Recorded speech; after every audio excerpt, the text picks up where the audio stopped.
The other day I deep fried a turkey. That took 2.75 gallons of oil. Now you can just throw that oil away after you use it, but if you have other things you're going to deep fry, you can reuse it a limited number of times, but you have to take a few steps. And I'm going to show you today what I do so that I can reuse that turkey frying oil.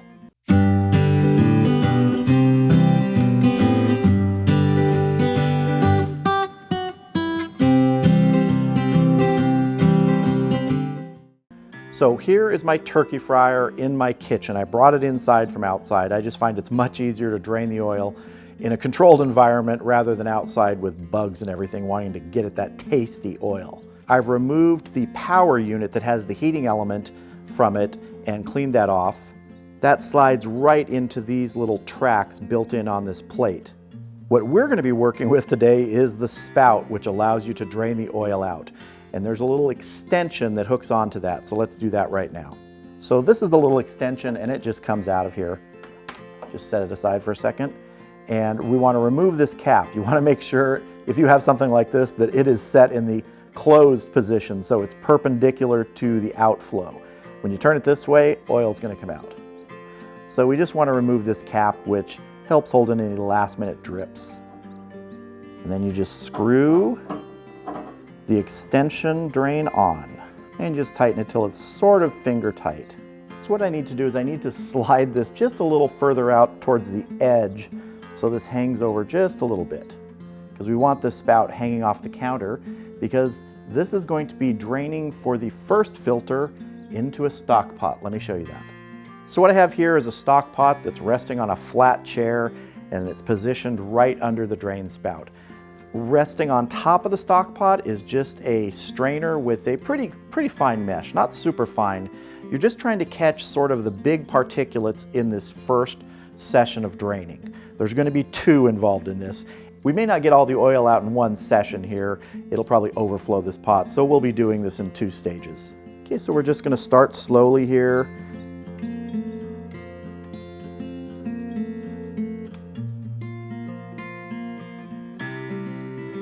And you just want the oil going through this strainer to catch any of the particulates, the bigger bits of things that came off the turkey when you were frying it.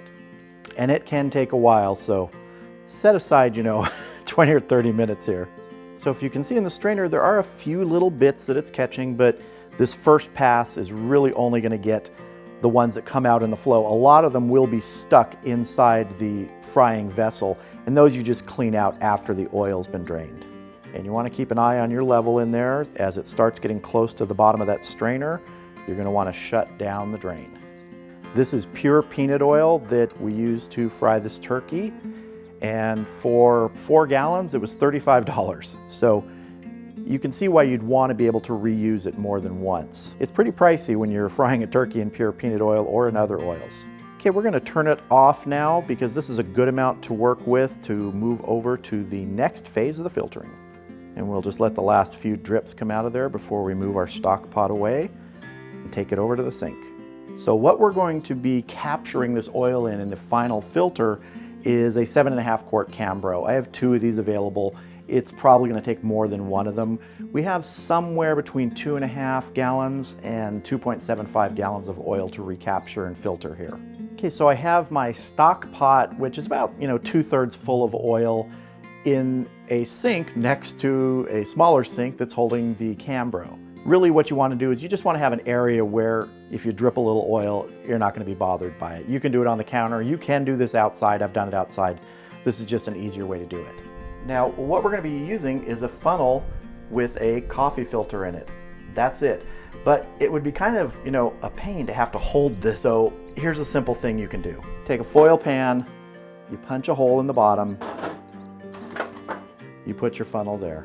And if you can avoid it, you really don't want to have to lift the stock pot up continually and pour and stop, because it takes a little while. So use some other little container that you can reach into the stock pot, pick up some oil, and pour it into your filter and funnel combination.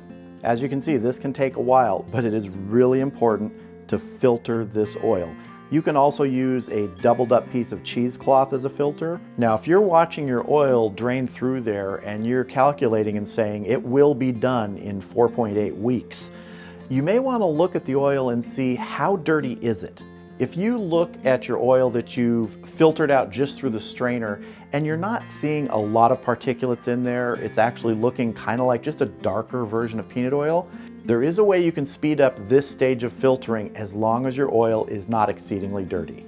Let me show you how.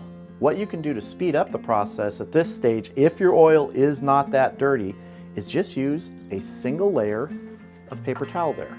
You're going to get a filtering effect. It's not going to need to be filtered as much with the oil not as dirty, and it's going to move much more quickly.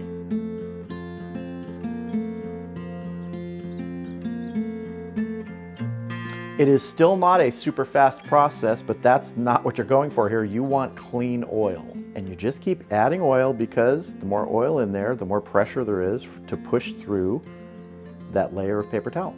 All right, so this second stage of filtering for that first pot is done. That took about an hour for that to drain through the filters. Now again, this is something you don't have to do. If you want to ditch the oil and get rid of it, or if you don't want to filter it and take chances with it, that's up to you. But if you want good oil that you can use a second and even a third time, you really do want to go through this filtering process. That first stage takes about 30 minutes to drain it out of the turkey fryer. The second stage can take, an hour for each batch you do. So that first load from the Stockpot gave us about 4 1/3 quarts. So we are now going to go and drain the rest out of the fryer. But you can see how clear the oil is. It has a golden color. It's not cloudy. You can tell it has been used, but it's not cloudy, milky. That's one of the things you want to watch for. That is telling you that your oil, if it isn't already bad, it's nearing it. And this will clear up a little bit when you reheat it in the fryer the next time. Now let's get over there and get some more oil out of that fryer.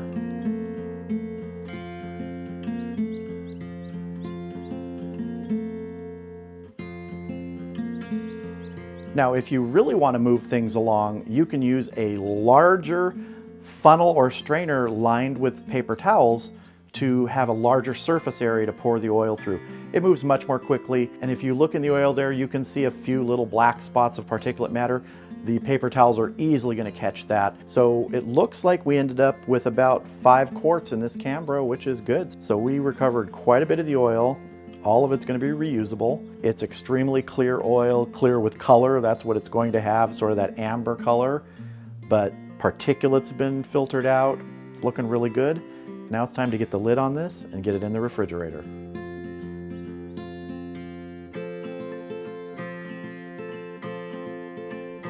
So this is my method of filtering and storing turkey fryer oil for reuse. Now in the refrigerator, I will keep that oil for about a month, maybe a month and a half. Others will tell you can keep it much longer, 2-3 months. That's just not something I'm comfortable with. I'm comfortable with that 1 month to a month and a half, and that's because I know I've filtered it. I've taken the time to get all those particulates out and to really make it as clean as possible for the next time it's used. If you open it up and are preparing to use it and it does not smell good, don't use it. Get rid of it. If it's looking super cloudy and you can see that the oil is sort of globbing together, get rid of it. You don't want to take a chance with that. You want oil that looks clean and smells good. It might smell a little bit like turkey because that's what you've used, and that's okay. You just don't want that rancid smell, that foul smell. And by following these simple methods to filter and store your turkey fryer oil safely, you can reuse it, and that's going to save you a lot of money in the long run.